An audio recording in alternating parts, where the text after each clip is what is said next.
শেখ হাসিনার রায় নিয়ে প্রতিক্রিয়া জানাচ্ছেন জাতীয় নাগরিক পার্টির আহ্বায়ক নাহিদ ইসলাম। সরাসরি যাচ্ছি। সামনে আমাদের এই কানে আমরা শুনতে পাবো যে শেখ হাসিনাকে ফাঁসিতে ঝুলিয়ে রায় কার্যকর করা হয়েছে, সেদিনে আমরা শান্তি পাব। সেদিনই জুলাই বিপ্লবের শহীদদের আত্মা শান্তি পাবে, শহীদ পরিবার এবং আহত যোদ্ধারা শান্তি পাবে। ফলে আমরা দাবি জানাবো, জোর দাবি জানাবো যে এই রায় দ্রুত সময়ের মধ্যে কার্যকর করতে হবে এবং অবিলম্বে দিল্লি থেকে শেখ হাসিনাকে বাংলাদেশে ফেরত আনতে হবে এবং সেটার জন্য অন্তর্বর্তী সরকারকে যথাযথ ভূমিকা এবং কার্যকর উদ্যোগ নিতে হবে।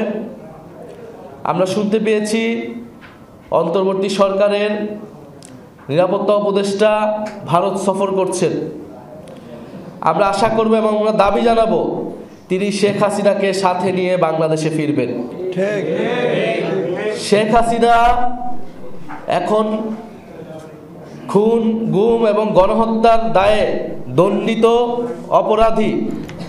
শুধু বাংলাদেশ নয়, পৃথিবীর ইতিহাসে নিকৃষ্টতম খুনি, রক্তপিপাসু ফ্যাসিস্ট হিসেবে শেখ হাসিনা পরিচিতি লাভ করেছে। ফলে শেখ হাসিনার বিচারের মধ্য দিয়ে শুধু বাংলাদেশ নয়, পৃথিবীর ইতিহাসে যত স্বৈরাচার ফ্যাসিস্ট শাসকরা রয়েছে তার বিচারের এক দৃষ্টান্ত হয়ে থাকবে। ফলে আমরা এটি দাবি জানাচ্ছি যে আমাদের শেখ হাসিনার এই রায়কে, আন্তর্জাতিক অপরাধ ট্রাইব্যুনালের রায়কে দ্রুত সময়ের মধ্যে কার্যকর করতে হবে। আগামী 1 মাসের মধ্যে শেখ হাসিনাকে বাংলাদেশে ফেরত আনে এই রায় কার্যকর করতে হবে।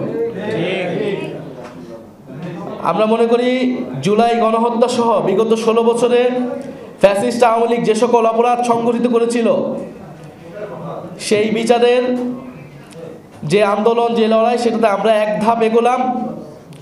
শুধু শেখ হাসিনা নয়, প্রাক্তন স্বরাষ্ট্রমন্ত্রী এবং ফ্যাসিস্ট আসাদুজ্জামান কামালেরও মৃত্যুদণ্ড দেওয়া হয়েছে। আমরা সেই রায় কার্যকর চাই।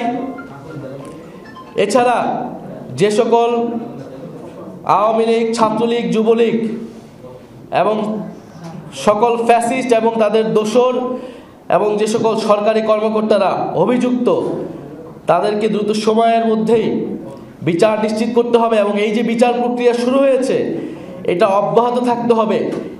এখানে কোনো ধরনের বাধা বিপত্তি যাতে না আসে, সেজন্য সকলকে মিলে কাজ করতে হবে।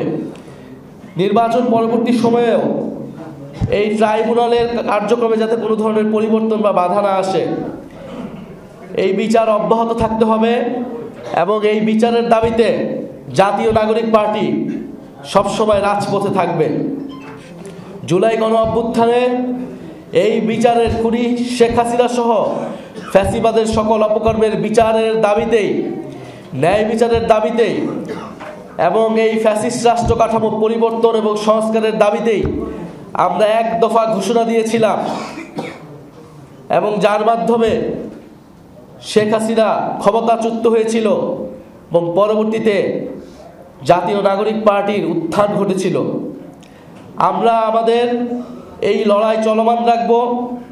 আমরা ধন্যবাদ জানাচ্ছি বাংলাদেশের মুক্তিকামী ছাত্র জনতাকে, যারা জুলাই আগস্ট থেকে এখন পর্যন্ত রাজপথে